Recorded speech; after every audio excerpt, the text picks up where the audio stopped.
On the 80th anniversary of the liberation of Auschwitz comes an unprecedented exhibition about one of history's darkest moments. Auschwitz, not long ago, not far away, features more than 500 original objects, first-hand accounts, and survivor testimonies that tell the powerful story of the Auschwitz concentration camp, its history and legacy, and the underlying conditions that allowed the Holocaust to happen. On now exclusively at ROM. Tickets at rom.ca.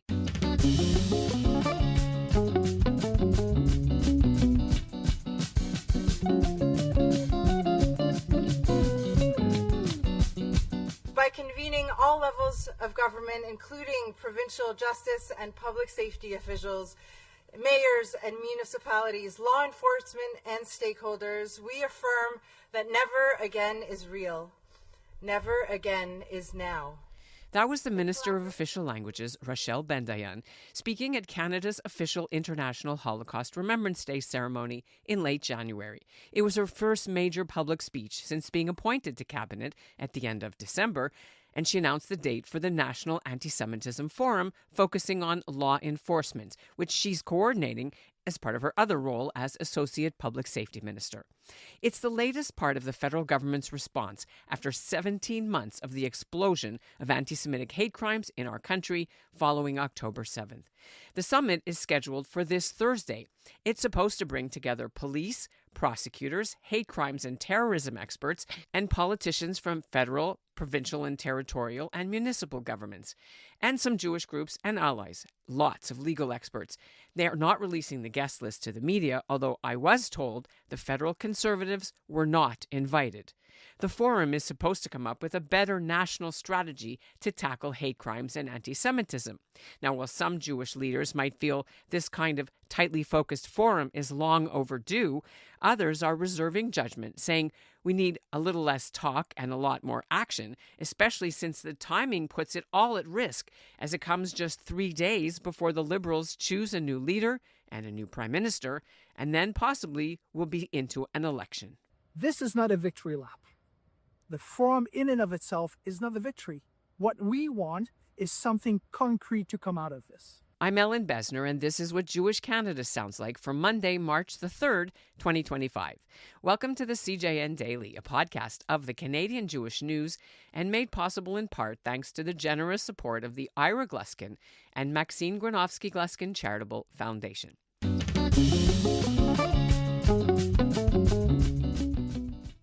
Now, just a quick personal update before I bring on Mark Sandler to today's episode to give us the inside view of what's at stake in this anti-Semitism forum. I wanted to let you know why I've been off the air for a while. You might hear my voice is pretty raspy. Well, it was last week, too. I was really, really sick with the flu. I was in bed for a week. No voice at all. No kidding. I'm feeling on the mend now. So take your flu shots, people. I didn't this fall, and I will never do that again. Okay, back to the Anti-Semitism Forum. This is actually the second national meeting on anti-Semitism that the Trudeau government has organized. The first was held back in July of 2021. Now, some of the major results from that forum were millions more in the last few budgets for security installations and guards at schools and synagogues, money to rebuild major Holocaust museums in Montreal, Toronto, and Vancouver, money to extend the office staff of the Special Envoy on Anti-Semitism and Holocaust Remembrance, and more. Now, we haven't been told where the event is being held in Ottawa for security reasons. Neither has Mark Sandler, although he's one of the panelists and speakers. Sandler is an award-winning criminal defense lawyer and human rights advocate. He previously advised B'nai B'rith Canada. He's an expert in the legal aspects of anti-Semitism training. After October 7th, he threw himself full-time into building an alliance of Jewish and non-Jewish Canadian community groups to fight anti-Semitism.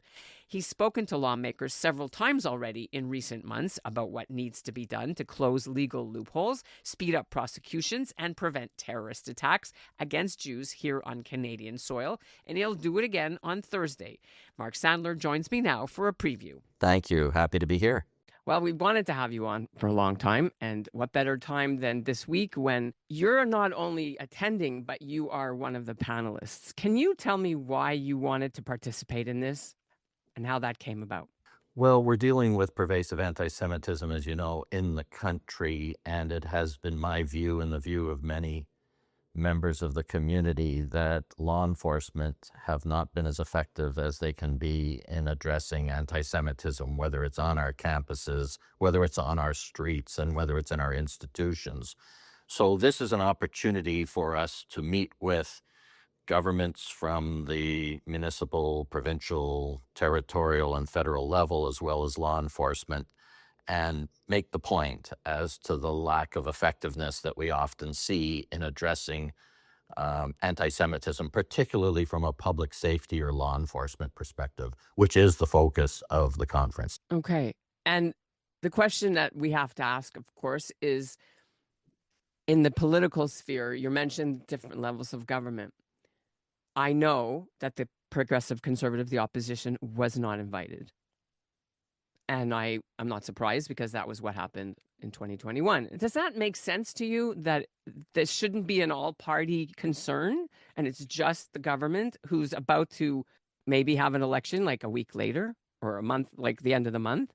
Well, I can simply indicate my position, which is that I prefer to see a bipartisan approach to addressing these issues, which would mean representations not only from sitting governments, but also those who may be in a position in the future to form governments. So for me, I'm completely apolitical. I speak to members of all parties because I think we need allies everywhere we can find them. So I certainly support a multi-partisan approach. Right.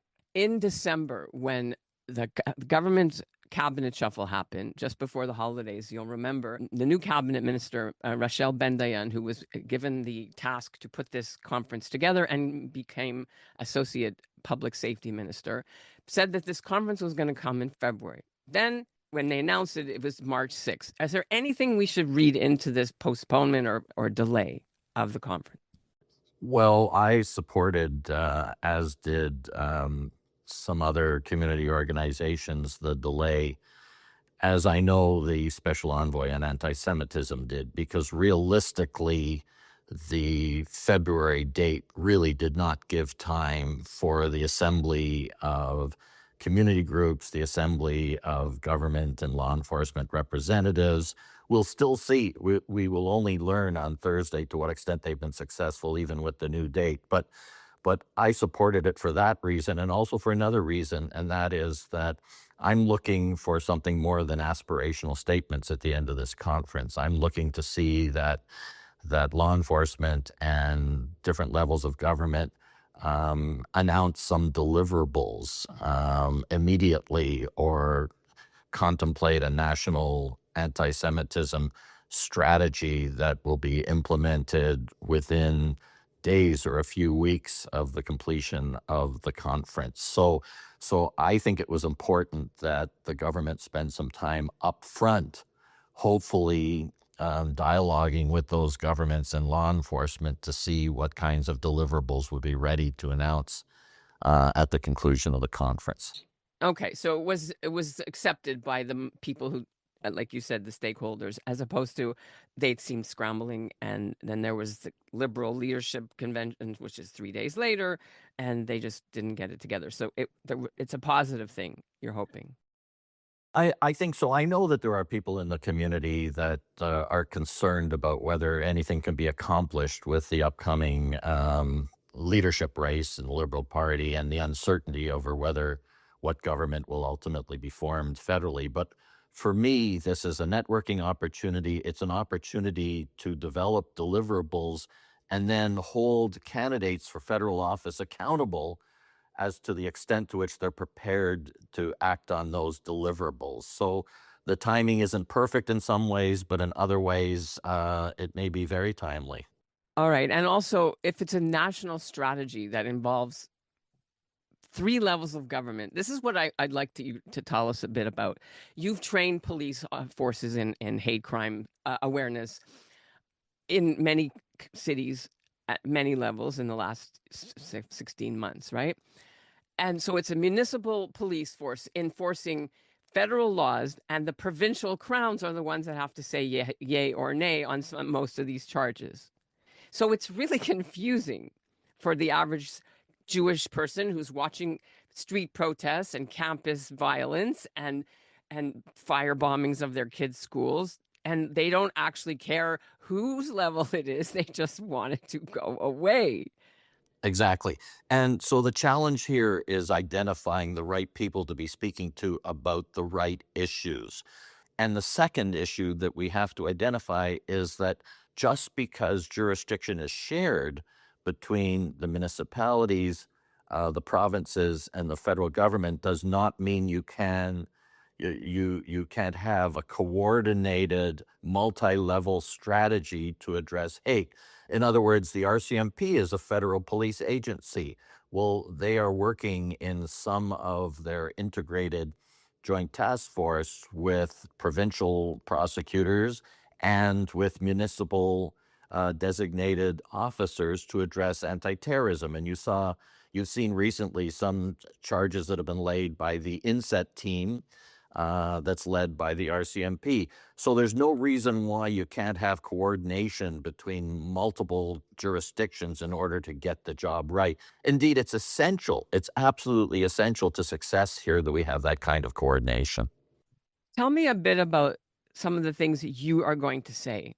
Well, I want them to hear, I'll say broadly speaking, two themes. The first is I want to identify the deficiencies that I see and others see in how law enforcement is currently taking place. So those deficiencies include, for example, lack of knowledge by police officers as to the full range of criminal law tools that are available to them to address anti-Semitic activities. It includes knowledge on the part of prosecutors as to the existence of all of those measures. It includes an understanding of what anti-Semitism means in the contemporary field, and especially the interaction between anti-Zionism and anti-Semitism, because too few understand the contemporary form of anti-Semitism, as you know, is anti-Zionism. So I need them to understand what the distinction is between truly protected speech and hate speech under our criminal code.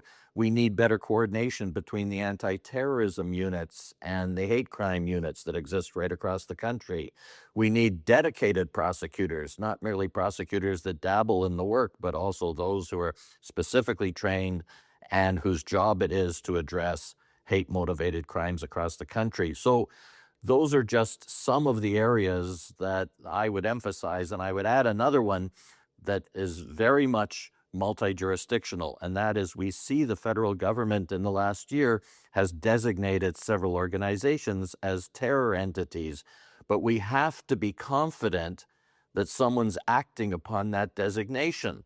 And if you ask community members, they see, for example, Samadoun designated as a terror organization, but they know that charges were investigated against Charlotte Cates, its leader, starting over a year ago, but no action taken as of yet. And then we just saw them travel to Beirut to go to Hassan Nasrallah's funeral service and boast about it on social media. It's like, what? But then you've got to act on the list. So you've got to ask yourself, are they continuing to engage in terror-related activities? What terror-related activities can be proven against the individuals who are part and parcel of these designated entities? Where are they getting their financing? Where have the funds gone that they've been given in the past? What role are foreign entities playing in funding hate fests that are taking place in this country or anti-Semitic activities on campuses? These are all of the issues that we need to be addressed through robust law enforcement that involves not only the police, but CSIS, the CRA, and all of the agencies that should be working cooperatively and jointly to address these issues. This is the scary thing, is that the net is so leaky, and people seem to be able to come to Canada. And, we heard about this Caliphate conference that was going to happen in Mississauga. Then it wasn't. Then it was in Brampton or Hamilton, I forget. And then it was canceled. Then it was online. And then speakers that have terror designations are allowed to come to campuses. And the government seems to be letting these people in with visas. So it's not just law enforcement, it's also immigration and border services. Exactly. But are they part of this conference too? Because we asked, let me just go back to Samadoun. We asked the Minister of the Public Security Office right after the Charlotte Cates Samadoun designation. Okay, when are you kicking them out? What's happening? Oh, that's not our department. You have to talk to immigration. So we emailed immigration right away, and they're like, "Well, we can't comment." It's ridiculous. It's part of the issue that I have identified, and I have spoken to government officials as well as police about the very concern that you've identified, which is if you speak to police will say, well, that's being dealt with by CSIS. CSIS obviously has to be circumspect in what they say, but we know, for example, I've provided information to the authorities that shows that after the designation took place, they changed their social media platform to continue to engage in their activities. So we need to know that law enforcement is on top of this and taking appropriate measures. The United States is showing a more robust interest in addressing these issues, and I'm hoping that we'll hear a commitment to addressing these issues in new and effective ways. On the 80th anniversary of the liberation of Auschwitz comes an unprecedented exhibition about one of history's darkest moments. Auschwitz, not long ago, not far away, features more than 500 original objects, first-hand accounts, and survivor testimonies that tell the powerful story of the Auschwitz concentration camp, its history and legacy, and the underlying conditions that allowed the Holocaust to happen. On now exclusively at ROM. Tickets at rom.ca. Okay, so you were going through your list of what you want, your asks from government. Have you finished? Is there more that you can hear? I do want to say that law enforcement has to be seen as only part of a larger strategy by governments to address anti-Semitism. So, for example, we may not be dealing with criminality and all of the anti-Semitic incidents that we see on university campuses. We need provincial governments to do more to address the failure of universities to implement their own policies to combat anti-Semitism on campus.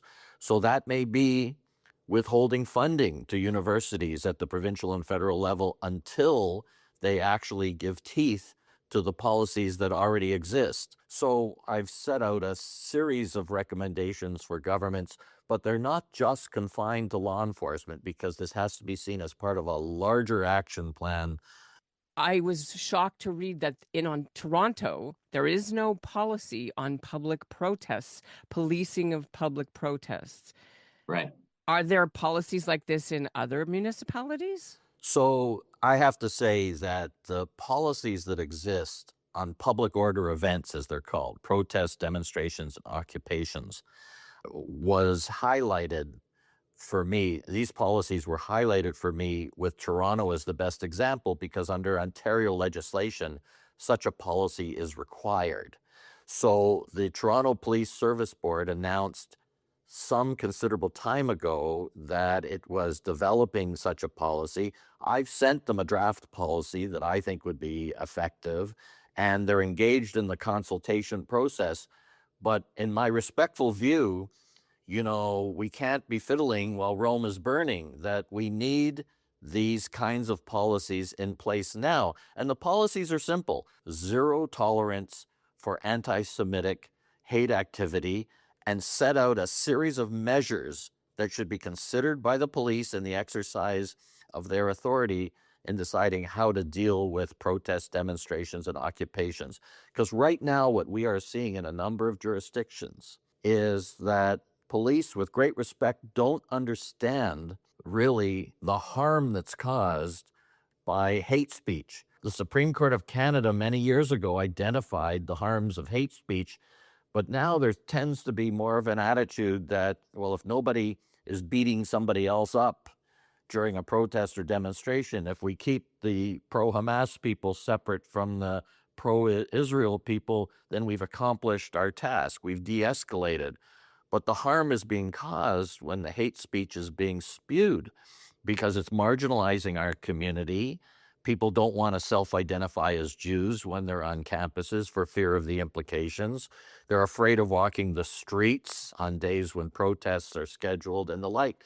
So we need to see a new attitude led by a robust policy created by police service boards and reinforced by municipalities.